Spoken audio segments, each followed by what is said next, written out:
All right, thank you all for being here.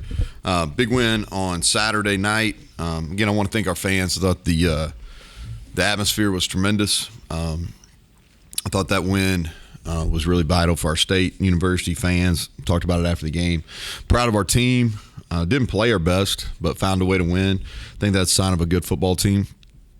You look at kind of where it was, points off turnovers was huge. Field position was huge. Kind of recap the game, kind of give you the good pieces and where we got to improve. Start with special teams. We made a 42-yard field goal. Thought that was made it a 2-score game at the time. Thought our kickoff coverage after the penalty that CJ should not have gotten was good. I think we tackled him at the 32. That was really important. We had a 14-yard punt return in the game. Preston did a nice job. He also fielded a punt, saved us some field position there at the end of the game. We downed a punt at the 1, and then we had a huge play. Malachi Ruffin made a huge play on a tackle where I don't know if I've ever seen that, but I think it was a -11 on a punt return, so that was huge. And tackled him inside the 10, so 2 punts there. Thing that we got to improve on, we had a punt blocked, and it was poor technique. And we had blockers for everybody, and we just used poor technique. That's disappointing. High expectations for our punt team. I think we can be as good as anybody in the country. But that was disappointing. They had one really good kickoff return. They got out, I think, to the 36, 37. And then we had 2 really ignorant penalties in the game. We had one on a late hit on a kickoff return and the one where CJ took his helmet off. Defensively, I thought the good was obvious. 3 takeaways, 3 interceptions. We had 2 good returns on those interceptions too, and then Malachi made a really nice play on the last one. Our pass coverage, you always pay attention to yards per attempt. They had 4.0 yards per attempt. It's really good. I thought we got good pressure on the quarterback. Everybody wants to kind of pile on their quarterback, but we had people at his feet. We had people around him all night, and it affected him. And then we were really good on 3rd and 4th down. We started slow defensively, missed some tackles there early. I thought we misfit some things during the game. And I think during that drive we had 2 misfits, but we had a bunch of missed tackles. We had more missed tackles on that drive than we did the rest of the game combined. And so we got to clean that up. And then we got to clean up some pass rush stuff where we need to finish. We need to finish better at the top of our rushes. Offensively, the good, I thought we controlled the game. I said this afterwards, and we didn't lose it. We didn't do anything offensively to lose the game. Had 10 points off takeaways, ran the ball effectively. Things we got to improve on. Too many negative yards. Took a couple sacks that definitely should not have taken. Pass game's got to be sharper. And then we didn't finish. I figure one of y'all will ask. The reason we didn't kick that field goal at the end of the game, it's really about we were up 11, 17-6, and so – if you go up, you go up. It's already a 2-score game. You go up 14. It really doesn't help you. And what can happen if you get a field goal blocked, then it really – so the play there is to run the ball. Now, what happened is that penalty really set us back. And so the penalty kind of would have liked to finish in those last 2 drives better. But players of the week, I didn't do this last week. I want to do it this week. Kind of our offensive lineman of the week was Zach Frazier. He had 14 knockdowns in the game. And all you got to do if you want to turn on the tape and see how somebody's supposed to play, watch him. Special teams player of the week was Malachi Ruffin. He downed the punt at the 1, and he had a big tackle that I talked about on the punt team as well. Defensive player of the week was Beanie Bishop. He had an interception, a really nice return, but he had 7 tackles at the corner position. Came up and really tackled well for his position. Offensive player of the week, I talked about the penalty, but I thought he ran the ball the best that he's ran it in his career, especially in the second half. I thought C.J. Donaldson was special in the game. He had 18 rushers for 102 yards and a touchdown, but I thought when he ran and got behind his pads, like he was really good. And then 2 guys that maybe don't show up on the start. One of them showed up on the stat sheet, one of them doesn't. But we always give those blue collar awards, and O-line and D-line is really where we won the game. And Fatorma played his best game probably of his college career. He had 16 plays, and in those 16 he had 2 tackles and 3 assists and really got good push up front. And the reason we took him is because of that, and he really made a difference in the game. And then Doug Nestor, he had 9 knockdowns in the game, played really, really physical, and he's playing the best football of his career. Scout team players of the week, so you guys know Charlie Katarenzik, Corey McIntyre, and Colin McBee. So Charlie was the offense. The defense was Corey McIntyre. And Corey McIntyre's he will play for us at some point this year, but he's got a really good future. Excited about him. And then Colin McBee does a really nice job on Scout special teams. He started the last 2 weeks on kickoff return. And so those were the awards for the week. And then so kind of moving on, Texas Tech. And so you flip the page, Backyard Brawl won that game, kind of move flipping over to the next.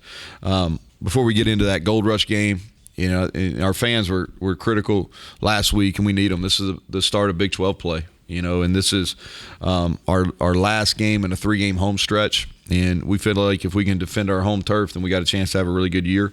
It's also a Hall of Fame weekend, you know, football-wise, Bruce Irvin. You know, got to know Bruce well. I want to congratulate him. Look forward to him being back here. He came back to the game last year as well. Obviously, played 2 years here, went on, had a great NFL career. So well-earned honor for him. Then also, I need to make sure I get this out there, is our very own AD, Ren Baker, has been recognized as the distinguished alumni, very distinguished alumni for Southeastern Oklahoma State. So I want to make sure that's public news. All right, so we get that out there. And so 2023 recipient there. But Texas Tech, so, you know, they've had our number, and I think that'll probably be the story this week is – it is what it is. Can't hide from it. They beat us 4 years in a row, and last year probably is, you know, a bad a performance I've ever been a part of down in Lubbock, and so start conference play versus those guys at home. They've won the last 2 times they've come here, and we know that. Our guys know that. We were picked last in the conference. This is the first opportunity for us to prove the so-called experts wrong, and we get Tech, and we get them here at home. A lot of respect for that program. If you spent some time there, I think Joey's done a really good job, known him for a long time. They got a very good football team. They played a tough schedule also. Had to play at Wyoming, which is a tough venue, really a hard game, especially in an opener. Played Oregon. We're up in both those games late in the fourth quarter with a chance to win. Special teams, thing that sticks out is they have the McNamara kid at punter, and seems like he's been there forever, but he's elite. He's as good as any punter in the country. The field goal guy has a really strong leg. Their best receiver, their leading receiver, Miles Price, their punt returner, we're going to have to tackle him. He's unique in the fact that he's really a strong guy after the catch. Got good speed, but he really can break tackles. And then they've got 2 guys on kickoff return that can really run. Elite speed. Defensively, they're attacking group. They're veterans.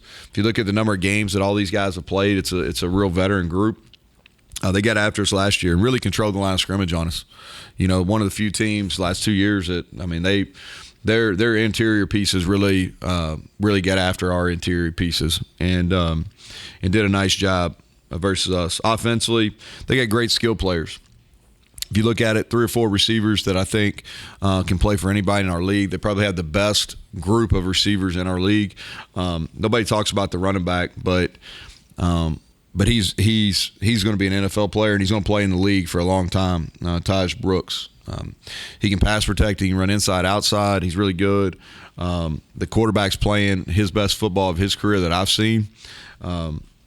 And they play really fast, and we better be ready for it. We didn't handle that very well last year, and so that's something that we spent a lot of time working on, and this is our first opportunity versus a team that's going to tempo to see if we've got that issue fixed. But like I said, a lot of respect for them. 3rd home game, finishing up a homestand, and hopefully we can create the same type of crowd and same type of atmosphere we had a week ago. So with that, I'll take questions. So his first question is about Garrett. So he I think it's too early to say. It's an ankle injury, and I think a lot of it has to do with how he responds over the next few days. We won't play him unless he can utilize his best skill set, which is his athleticism. So I think it's too early to tell. If he can't go, then Nico will play, and Nico. There's a lot of trust with him in the locker room. Guys believe in him. It'll be huge for him. You know, Garrett didn't practice today. He got every rep. Garrett won't practice tomorrow. He'll get every rep. And so you'll see a much improved play by Nico when he gets the majority of the reps. Is Sean then the backup? Yeah, Sean Boyle will be the backup, yep. Mm-hmm. How much would Garrett need to practice? Well, I don't want to put a number of reps or days. I think the best answer I can give to that is if he can move around and play like himself, then he'll play. If he can't, then he won't. And I think it's too early in the week to say. Some people bounce back from these a little quicker than others. He's doing everything possible to get ready, but I think time will tell. What was the process you went through to kind of pare down and work with Nico on packages and things that you felt would work in that game in such a quick amount of time? Yeah. Well, I think there's two different thought processes. So when it immediately happens, you really don't know what type of game you're going to have just yet, right? And so you go back, and we always go into the game with a plan for the backup quarterback that he's practiced, and you track all the stuff through spring ball and fall camp, and you quiz the guys on what they feel the most comfortable with, and then what's the data back up and says they're good at. And so you got that, and it's on your call sheet. And so you go to that first, and then as time went by, and you got a feel for what type of game it was going to be, and it was going to be a game where it was going to kind of be grinded out, and we were having success in the run game, and they were struggling on offense. And so it gets into this game where you want to possess the ball and you want to play off the strengths, and so that we reduced that even more so. And then we didn't use a lot of the motions and shifts and stuff just because he hadn't practiced them as much. And so that was kind of the two. First, we go right to what he's good at. That was in the plan. And then once you fill out the game, then, we kind of reduced it even further. How, we've seen Nico come in twice now. Mm-hmm. What do you think he would be like as, the starter? Well, here's the thing. He has got really high-end ability. He can run the football. He's more of he showed good speed versus Duquesne, but he's more of a in between the tackles type of runner. He's a real physical. You can see that in high school. He was a tough tackle. He's really good with balls in between the hashes. He's got good velocity on it. He throws a deep ball well. He didn't hit it. He didn't do it as well. He didn't throw the ball down the field as well as he can in the game. Some of that's just timing issues that when he practices, he'll be better. And then he can do all this stuff in the RPO game. And so our expectation is if he plays, that we'll be really good on offense. And I think that's the expectation staff-wise, the expectation for the players on the offense side of the ball. Sean, yeah, Boyle will be the two. He will. So how many more reps does he get practice-wise? Yeah, so Sean he'll go and so today he got the same amount that Nico got a week, the previous weeks, and tomorrow Sean will get those same reps, and it equals about a quarter of the reps. That's what we try to do. That's a good question. We'll kind of figure that out as the week goes. Good teams have to put good wins to bed quickly and move on. Do you have to kind of monitor that a little bit, or do you build up toward the week toward playing Texas Tech? Well, the unique game in the fact that we played last week, and the backyard brawl is a huge deal, for our fan base in our state. Our players don't necessarily, they get, I try to educate them on the historical reference of the backyard brawl and what it means. But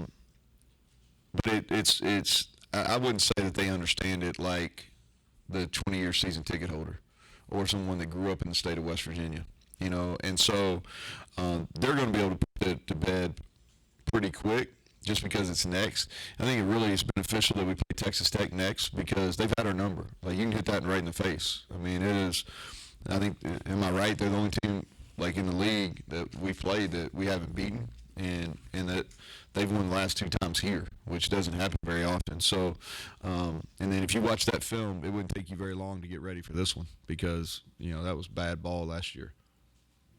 Other than Garrett, any big injuries that make the seemed like everybody, EJ, Asani, Yeah. they all came back. They all played. EJ's role will increase. Traylon played some. His role increased.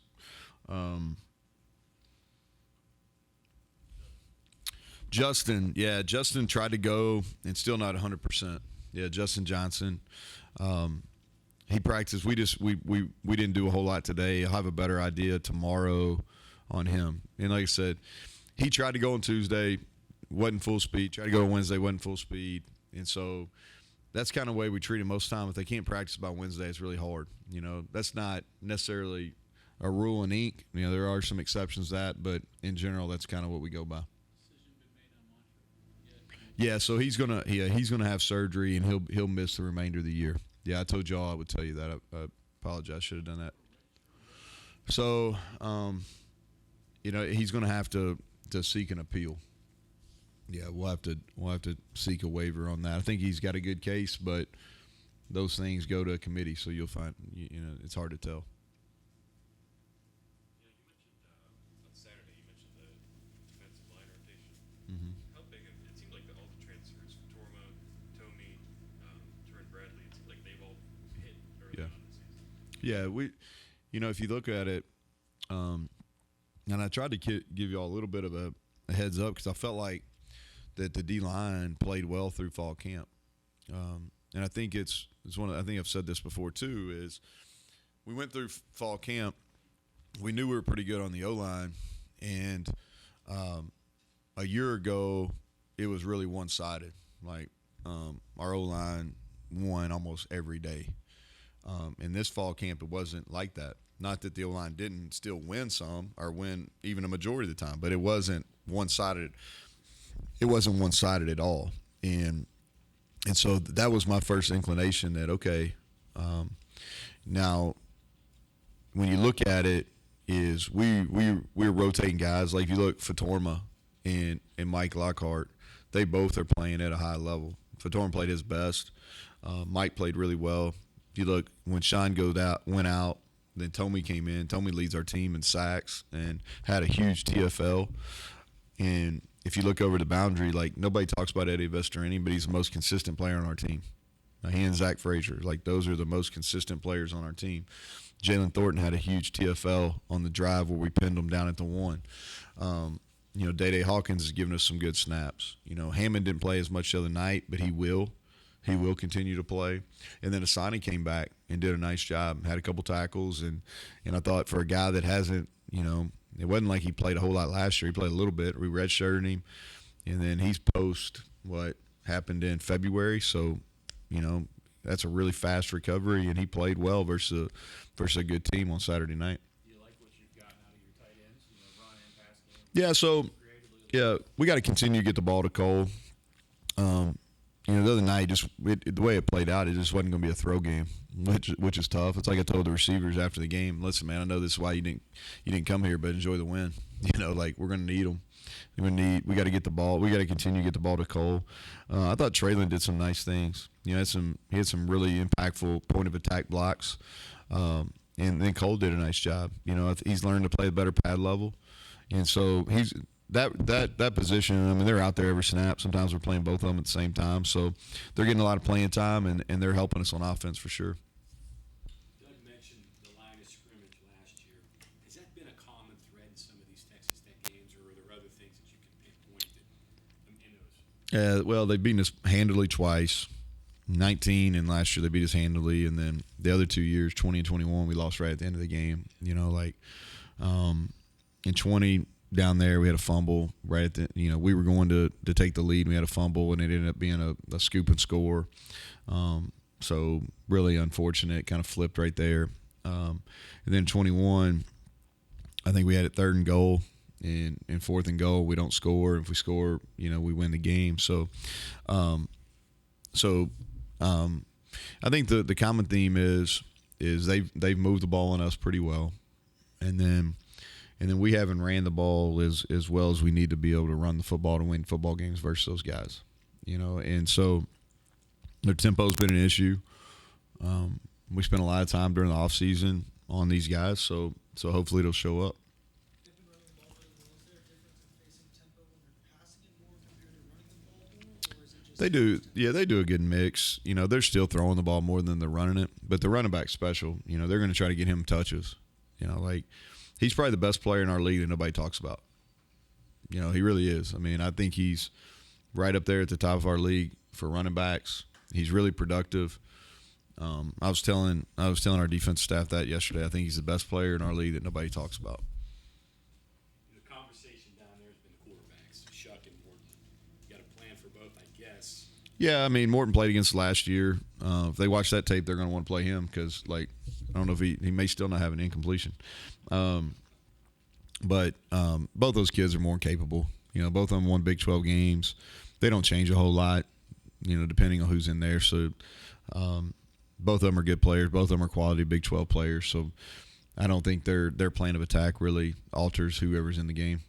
Just the attrition in general, the quarterback, always been like that, right? But now with the portal and guys wanting to go and play and that being a coveted position, it just seems like it'd be naturally hard to have good backups. Yeah, it's hard. It's not an indictment of you guys, but maybe the exception actually. But has that changed, or has it always been?